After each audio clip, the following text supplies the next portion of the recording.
L'Organisation pour l'alimentation et l'agriculture, FAO, a procédé, vendredi 18 mars 2022, à la signature avec le gouvernement ivoirien d'un protocole d'accord pour les premiers décaissements du projet promouvoir la production de cacao sans déforestation pour réduire les émissions en Côte d'Ivoire, PROMIR.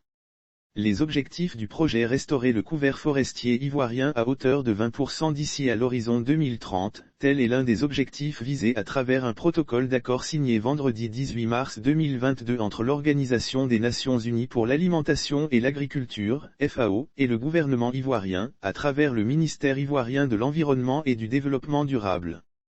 Selon les explications de M. Sami Gaïdji, représentant résident de la FAO en Côte d'Ivoire, cette action s'inscrit dans le cadre de la mise en œuvre de la composante 1 du projet relative à la finalisation et l'opérationnalisation de l'architecture nationale réduction des gaz à effet de serre dus à la déforestation et à la dégradation des forêts, REDD. Ce projet est le premier projet financé par le Fonds vert pour le climat en Côte d'Ivoire. Il témoigne de la volonté affichée de la FAO d'accompagner la Côte d'Ivoire dans la mobilisation des finances climatiques pour assurer la transition écologique du pays, a expliqué M. Gaïdji précisant que le financement obtenu auprès du Fonds vert s'élève à un montant de 10 millions de dollars, soit 5 milliards de FCFA.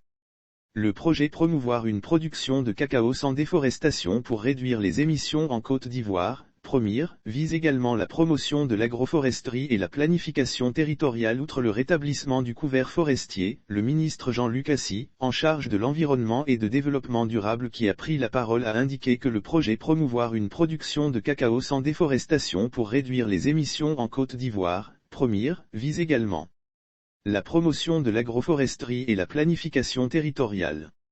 Il s'agira donc de déployer dans les régions bénéficiaires de ce projet, notamment l'Agnbi-Tiassa, le Sud Comoé et la Mé des actions innovantes de production agricole durable d'une part et de restauration du paysage forestier d'autre part. Lire aussi agroforesterie durable, le programme Héritage d'Abidjan en élaboration, notre pays pourra ainsi bénéficier de programmes de réduction des émissions en vue de futurs paiements basés sur les résultats. Nous allons y travailler avec abnégation et je sais compter sur les compétences respectives de mes collaborateurs et le soutien technique de la FAO pour l'atteinte du projet, a préconisé M. Assy.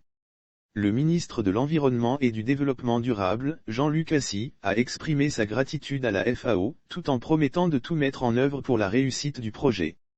Au total 30 villages sont concernés par ce projet dont les premiers résultats seront visibles d'ici à 5 ans.